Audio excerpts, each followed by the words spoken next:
Hi, this is Ravi విడే. చాలా gap వచ్చింది, ఆల్మోస్ట్ 1 month అనుకుంటా. ఇకపై కూడా కొంచెం ఫ్రీక్వెన్సీ తగ్గుతుంది, ఏమనుకోవద్దు. అయితే ఈరోజు ఒక టాపిక్ మీద మాట్లాడబోతున్నాను. అదేంటి అంటే, చాలామంది 2 డోసుల వ్యాక్సిన్ తీసుకున్నా కూడా ఎందుకు కోవిడ్ బారిన పడుతున్నారు, ఎందుకు చనిపోతున్నారు.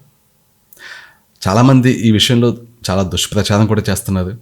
మీకు వ్యాక్సిన్స్ తీసుకున్నా కూడా మీకు యాంటీబాడీస్ బాడీలో ప్రొడ్యూస్ అవ్వట్లేదు కాబట్టి అసలు వ్యాక్సిన్స్ తీసుకోవద్దని, ఈవెన్ లాలా రామ్దేవ్ లాంటి వాళ్ళు కూడా వ్యాక్సిన్స్ వేస్ట్, వ్యాక్సిన్స్ తీసుకున్నా కూడా డాక్టర్స్ చచ్చిపోయారు కాబట్టి మీరు కథనీళ్ళు తీసుకోండి, ఇలాంటి మాటలు మాట్లాడుతున్నారు. అసలు ఏంటి, వ్యాక్సిన్స్ తీసుకోవడం వేస్టా? వ్యాక్సిన్స్ తీసుకున్నా కూడా యాంటీబాడీస్ బాడీలో ప్రొడ్యూస్ కావా? బేసికల్లీ మీకు వ్యాక్సిన్స్ తీసుకున్నప్పుడు బాడీలో యాంటీబాడీస్ ప్రొడ్యూస్ అవ్వాలి.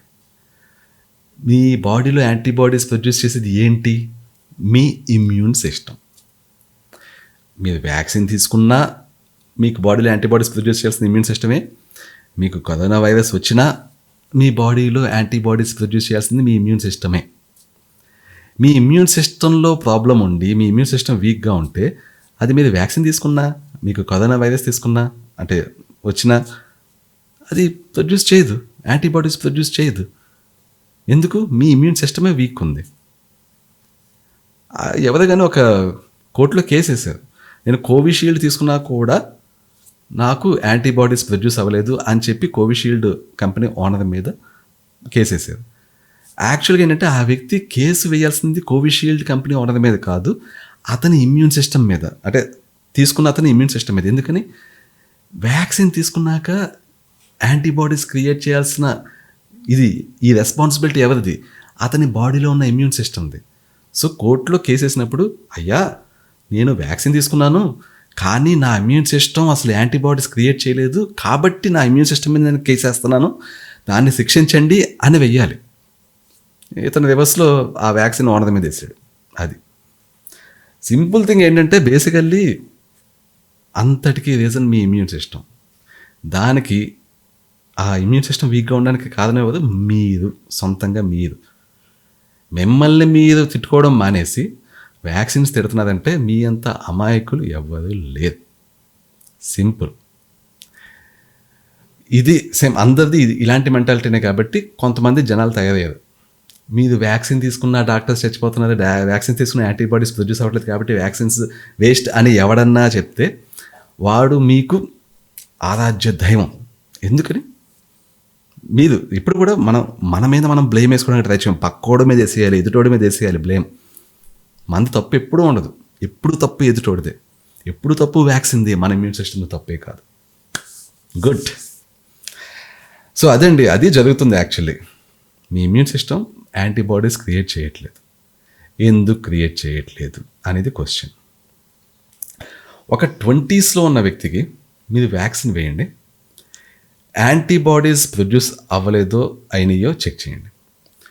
బ్రహ్మాండంగా అవుతాయి యాంటీబాడీస్ క్రియేషన్.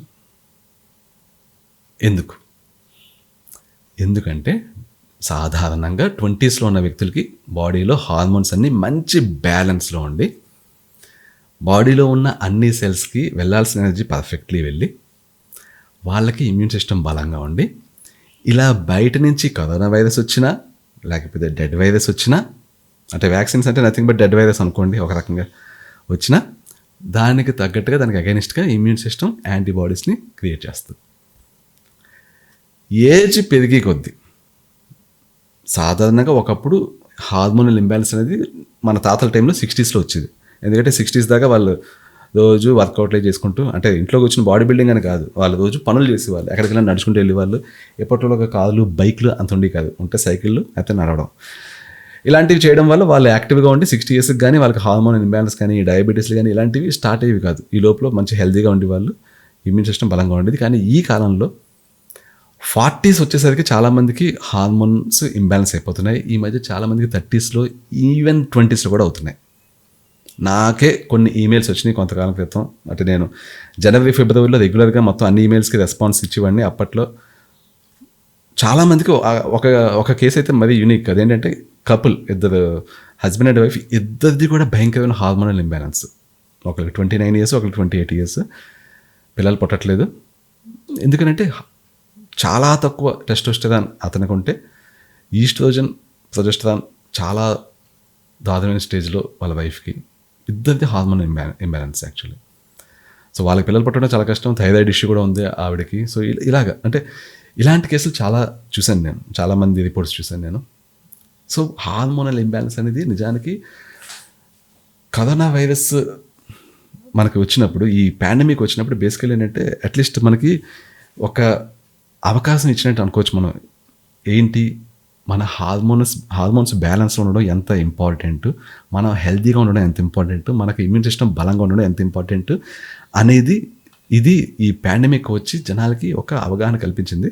బట్ ఇప్పటికీ ఈ అవగాహన తెచ్చుకోకుండా వ్యాక్సిన్స్ తిట్టుకోవడం, డాక్టర్స్ని తిట్టుకోవడం, హాస్పిటల్స్ని తిట్టుకోవడం, అల్లోపతిని తిట్టుకోవడం, అల్లోపతి వెసెస్ ఆయుర్వేదిక్ గొడవలు పెట్టుకోవడం, ఇవి మనం చేసి ఎదవ పనులు ఇవి. అది సో ఏంటి అంటే హార్మోన్స్ బ్యాలెన్స్లో ఉంటే ఇమ్యూన్ సిస్టమ్ బలంగా ఉంటుందా? యాబ్సల్యూట్లీ బలంగా ఉంటుంది. బేసికల్లీ మీరు ఏమనుకుంటున్నారు ఇమ్యూన్ సిస్టమ్ అంటే? ఇప్పుడు మజిల్స్ ఉన్నాయనుకుందాం. మజిల్స్ ఏంటి, మీకు మజిల్స్ బాగా బలంగా ఉంటే మీరు మంచి వెయిట్లు ఎత్తగలరు, వీక్గా ఉంటే తక్కువ వెయిట్లు ఎత్తగలరు, బాగా వీక్గా ఉంటే అసలు వెయిట్లు ఎత్తలేరు.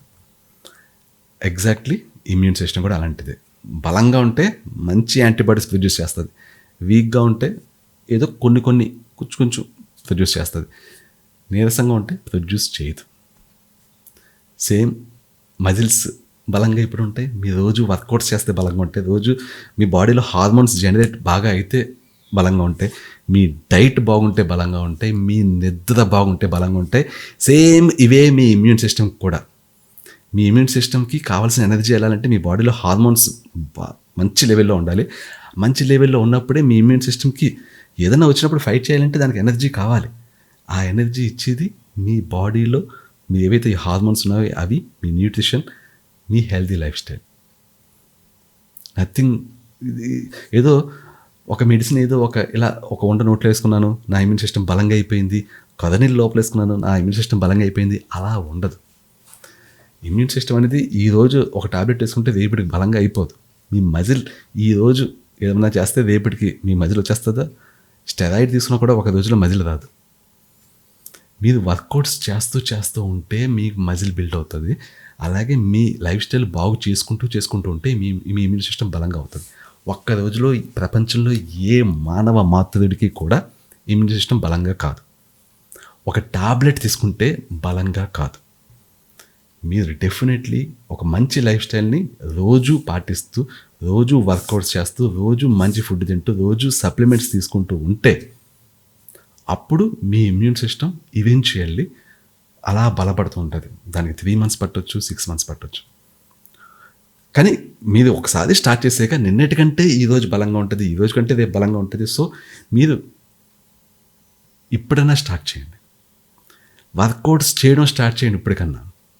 ఇప్పటికన్నా మంచి హెల్తీ ఫుడ్స్ తినడం స్టార్ట్ చేయండి. ఇప్పటికన్నా సప్లిమెంట్స్ తీసుకోవడం స్టార్ట్ చేయండి. ముఖ్యంగా విటమిన్ D3, దాంతోపాటు K2, విటమిన్ సి. కొంతమంది విటమిన్ సి తీసుకున్నాను నాకు రోగనిరోధకత పెరిగిపోయింది అని అనుకుంటుంటారు. అలా ఉండదు. జస్ట్ విటమిన్ సి ఇలా తీసుకున్నాను నాకు పెరిగిపోయింది ఇమ్యూనిటీ, నో. ఇవన్నీ జస్ట్ మీకు హెల్ప్ చేస్తాయి. బట్ మీ లైఫ్ స్టైలే దరిద్రంగా ఉంటే ఇవి ఏమీ చేయలేవు. సో రోజు వర్కౌట్స్ చేయండి, మంచి లైఫ్ స్టైల్ ఉండేలా చూసుకోండి, బాగా నిద్రపోండి. మీకు సింపుల్ థింగ్ అండి, మీకు నీరసంగా ఉంటుంది, ఎప్పుడు చూసినా నీరసంగా ఉంటుంది, అబ్బా నాకు ఓపిక లేదు, ఇలా నీరసంగా ఉంది, అలా ఉన్నది అనుకుందాం. మీరే ఫీల్ అవుతుంటే మీ ఇమ్యూన్ సిస్టమ్ కూడా నీరసంగానే ఉంటుంది, ఇలా నీరసంగానే ఉంటుంది. సో మీరు ఎనర్జెటిక్గా ఉండి మంచి స్ట్రాంగ్గా ఉండి యాక్టివ్గా ఉండి యో అని ఉన్నదంటే మీ ఇమ్యూన్ సిస్టమ్ కూడా అలాగే ఉంటుంది. మీరు అలా ఎనర్జెటిక్గా ఎప్పుడు ఉంటుంది? మీ బాడీలో హార్మోన్స్ అన్ని పర్ఫెక్ట్ లెవెల్ ఉన్నప్పుడు, ఇంబ్యాలెన్స్ లేనప్పుడు. హార్మోన్ ఇంబ్యాలెన్స్ అంటే ఏంటి? మీ టెస్టోస్టెరాన్ పర్ఫెక్ట్ లెవెల్స్ ఉండాలి, ఆడవాళ్ళైతే ఈస్ట్రోజన్ పర్ఫెక్ట్ లెవెల్స్ ఉండాలి, ముఖ్యంగా థైరాయిడ్ ఎస్పెషల్లీ T3 పర్ఫెక్ట్ లెవెల్లో ఉండాలి. మీకు డయాబెటీస్ ఉండకూడదు. డయాబెటీస్ అంటే కూడా అది కూడా ఒక హార్మోన్ ఇంబ్యాలెన్సే. ఏ హార్మోన్? ఇన్సులిన్. మీకు అయితే ఇన్సులిన్ బాగా ఎక్కువ జనరేట్ అయిపోతుంటుంది డయాబెటీస్ స్టార్టింగ్ స్టేజ్లో, లేకపోతే డయాబెటీస్ బాగా ముదిరితే ఇన్సులిన్ జనరేటే కాదు. So insulin is a hormone. దాని ఇంబ్యాలెన్స్ వల్ల మీకు డయాబెటీస్ వస్తుంది. సో ఇన్సులిన్ సరిగ్గా లేకపోయినా కూడా మీకు హార్మోన్ ఇంబ్యాలెన్స్ ఉన్నట్లే. కార్టిజాల్, మీకు స్ట్రెస్ ఎక్కువ ఉందంటే కార్టిజాల్ ఎక్కువ ప్రొడ్యూస్ అవుతూ ఉంటుంది. సో కార్టిజాల్ అనేది ఒక హార్మోన్. అది ఎక్కువ ఉందంటే మీకు హార్మోన్ ఇంబ్యాలెన్స్ ఉన్నట్టే. అది తక్కువ ఉందంటే మీకు హార్మోన్ ఇంబ్యాలెన్స్ ఉన్నట్టే. అది కూడా తక్కువ కూడా ఉండకూడదు, దానికి కూడా కొన్ని పనులు ఉంటాయి. సో ఇవండి మెయిన్. ఒకవేళ మీకు చెక్ చేసుకోవాలనిపిస్తే నాకు ఈ హార్మోన్స్ పర్ఫెక్ట్లీ ఉన్నాయి, నాకు ఒకవేళ కోవిడ్ వచ్చినా కూడా నాకేం కాదు అనే ఒక ధైర్యం కావాలంటే మీ ఫ్రీ టెస్టోస్టెరాన్, మీ ఫ్రీ T3 ఈ 2 టెస్ట్ చేయించండి. ఈ 2 చాలు. మీ ఫ్రీ టెస్టోస్టెరాన్ ఆప్టిమల్ లెవెల్లో, నార్మల్ లెవెల్ కాదు, ఆప్టిమల్ లెవెల్. ఆప్టిమల్ లెవెల్ అంటే ఏంటి? మ్యాక్సిమం వాల్యూకి మినిమం వాల్యూకి మధ్యలో ఏ వాల్యూ ఉంటుందో దానికంటే ఎక్కువ ఉంటే అది ఆప్టిమల్ లెవెల్. అది ఫ్రీ టెస్టోస్టెరాన్ అయినా ఫ్రీ T3 అయినా అది టెస్ట్ చేయించండి. అది ఆప్టిమల్ లెవెల్లో ఉందా, కోవిడ్ మిమ్మల్ని ఏమీ చేయలేదు. అంటే కోవిడ్ వచ్చి మీది చనిపోదు. ఏదో అది వచ్చినప్పుడు మీకు కొంత ఎఫెక్ట్ ఉండొచ్చేమో కానీ మీకు ఏమీ కాదు.